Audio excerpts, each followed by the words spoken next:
大家好，我係阿 Yan，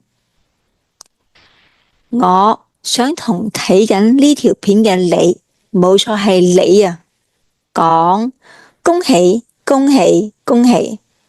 點解？因為呢條片係非常之特別，呢條片係非常之重要㗎。我相信呢條片對你嘅廣東話會有好大嘅幫助。OK， 所以恭喜你。咁點解我會咁樣講呢？因為今日呢條片我哋要講嘅嘢係 comprehensible input 同埋 Dreaming Spanish 嘅 roadmap。呢兩樣嘢我覺得係非常之重要嘅。OK， 咁首先我哋講下 comprehensible input。咁 comprehensible input 嘅中文係可理解性輸入。我相信啦，睇緊呢條片嘅你啦，對可理解性輸入應該都唔陌生，啱唔啱？大家都聽過可理解性輸入，可能大家都覺得呢個方法係 work 嘅，先至會睇我哋嘅 channel， 先至會睇今日呢條片。咁大家如果一個人佢係從來都冇聽過可理解性輸入嘅，佢問你，可理解性輸入究竟係咩嚟㗎？你會點樣答佢呢？而家我俾3秒鐘嘅時間大家諗下。OK， 大家可理解性輸入係咩嚟㗎？你可以用你嘅母語去回答呢個問題。如果你覺得你而家暫時都未可以用廣東話去回答呢個問題，你可以用你嘅母語。OK， 咁可理解性輸入係咩？咁我自己理解啦，OK， 係咁樣嘅。首先，可理解性輸入啦，係有2部分嘅。即係話可理解加輸入。首先我哋睇下輸入，輸入係咩呢？輸入就係我哋聽到或者係睇到嘅嘢都係輸入，啱唔啱？而輸出 output 就係我哋講嘢啦、寫嘢啦，呢啲就係輸出。咁輸入就係我哋聽到嘅、我哋睇到嘅。都係輸入，但係呢個輸入並唔係任何一種嘅輸入，而係可理解性輸入。譬如講，我而家喺個課室度，咁有個老師 OK， 佢係德文老師，同我講咗1個鐘頭嘅德文，佢嘅德文都好好聽，佢講好快，佢同我講好多德文 OK， 但係我一句都聽唔明，你哋覺得呢1個鐘頭 OK， 我有冇學到嘢啊？我冇學到嘢。咁佢講呢1個鐘頭係咪輸入？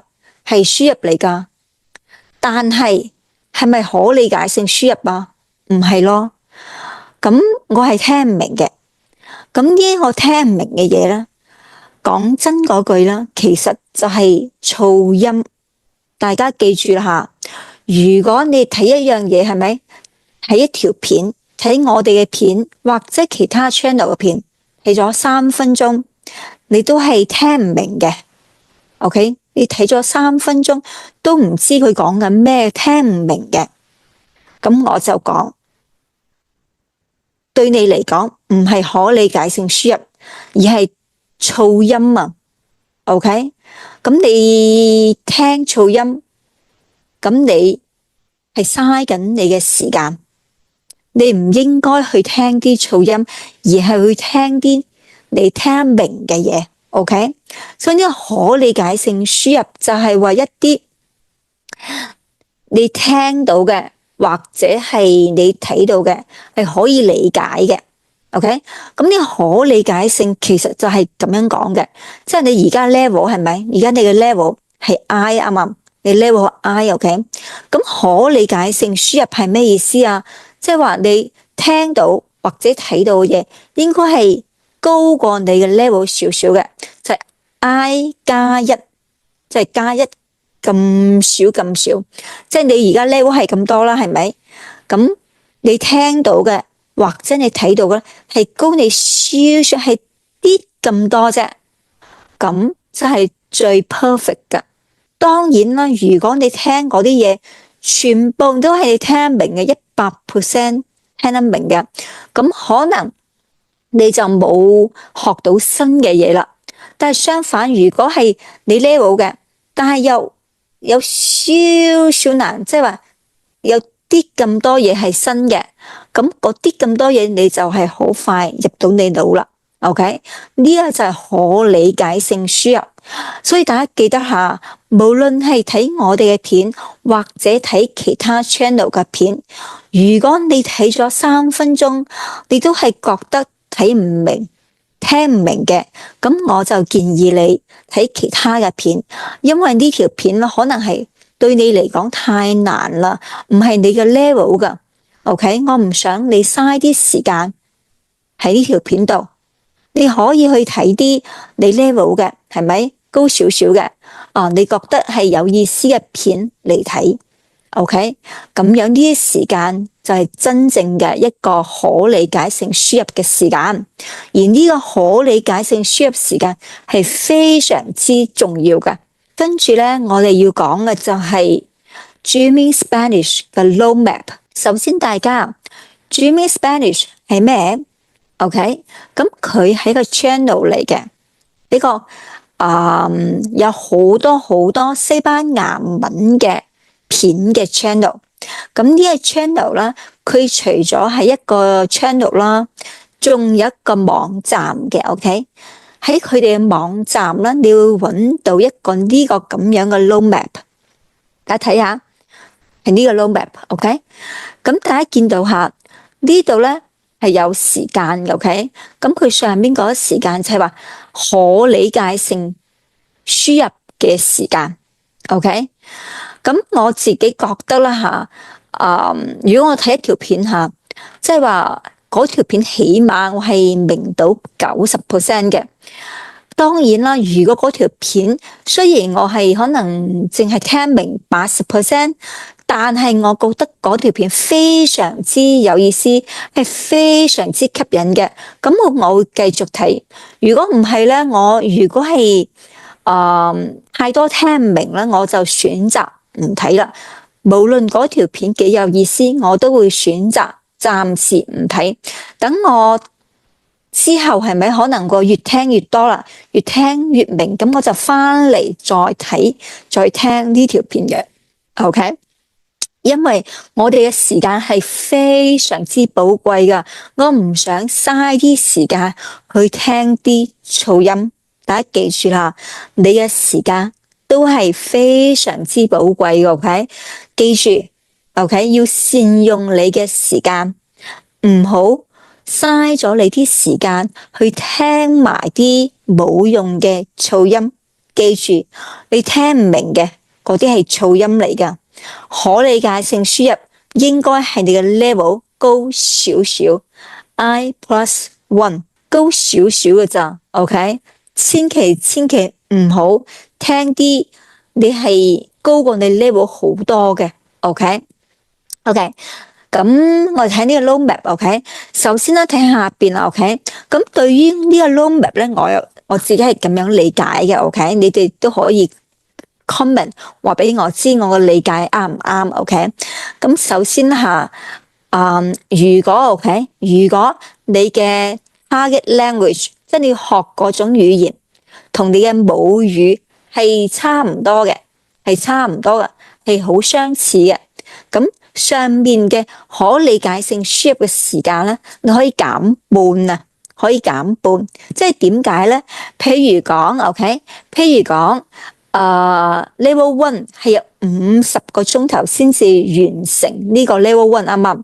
咁可能如果嗰個你學嘅語言啦，同你嘅母語係相似嘅，非常相似嘅，可能你只係需要25個鐘頭咁樣 OK。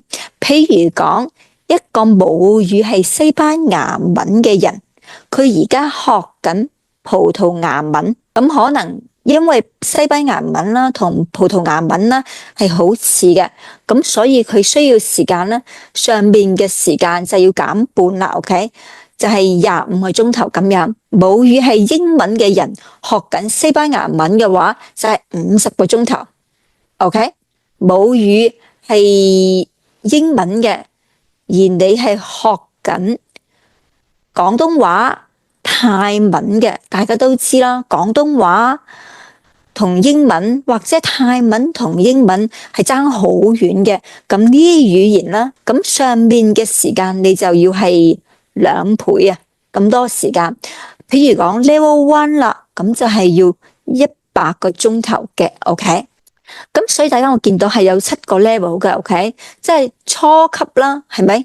即係話前面2個 level 好似係初級嘅 OK，中間呢2個 level 咧係中級 OK，咁之後3個咧就係高級嘅 level OK。咁譬如講啦 OK，如果係學緊廣東話嘛，如果你嘅母語係英文 OK， 譬如講你嘅母語係英文，你而家學緊廣東話 OK， 咁按照呢個 roadmap 啦，即係話有300個鐘頭嘅可理解性輸入嘅話咧，咁你係會聽明啲咩咧 OK？ 如果一個人啦同你傾啦，傾啲你可能係比較熟悉嘅 topic 啦 OK， 你應該係聽明嘅。即係300個鐘頭啦嘅可理解性輸入啦，你係做到啲咩啊？即係話如果一個人同你講啲你好熟嘅 topic， 你應該係聽得明嘅。600個鐘頭係點樣噶？即係話如果一個母語係廣東話嘅人 OK， 慢慢同你講，係咪好有耐性咁同你講廣東話？譬如好似個媽媽，係咪同佢嘅細路慢慢咁講，係咪慢慢咁講？你其實係聽得明嘅。1200，哇！其實你已經係唔錯噶啦 OK。如果一個母語人士啦，用啲正常嘅語速同你傾偈啦，你係聽明嘅。同埋咧，你開始聽明啲唔係好難嘅 native content， 中高級啦，我覺得會再係中高級。咁到咗2000個鐘頭，如果你係聽2000個鐘頭 OK， 咁其實咧你係聽得明絕大多數嘅 native content。好多人都講呢個 roadmap 係非常之準確嘅。學緊西班牙文嘅人，因為學緊泰文嘅人，佢哋俾嘅 data 咧就話呢個 roadmap 係非常之準確嘅 OK。咁我對呢個 roadmap 咧係完全冇懷疑嘅。對絕大多數人嚟講，呢個 roadmap 咧應該係準確嘅 OK。大家你而家喺邊個 level 咧？大家記住下，學語言唔使叻嘅，但係一定要花時間。因為喺我哋前面已經有好多人咁樣做，咁佢哋得，我哋都得 OK 大家，所以大家記住啦吓，只要你俾心機啲去聽去睇，咁你好自然就會聽得明廣東話，好自然就識講廣東話啦 OK。所以你唔需要擔心我自己有冇進步啊，唔需要擔心呢樣嘢。因為好多 data， 好多人佢哋已經話俾我哋知，咁樣做係 work 㗎，咁樣做係得㗎，所以你要相信呢個方法。OK， 大家 OK，咁今日就講到呢度啦，我哋下次再見啦，拜拜。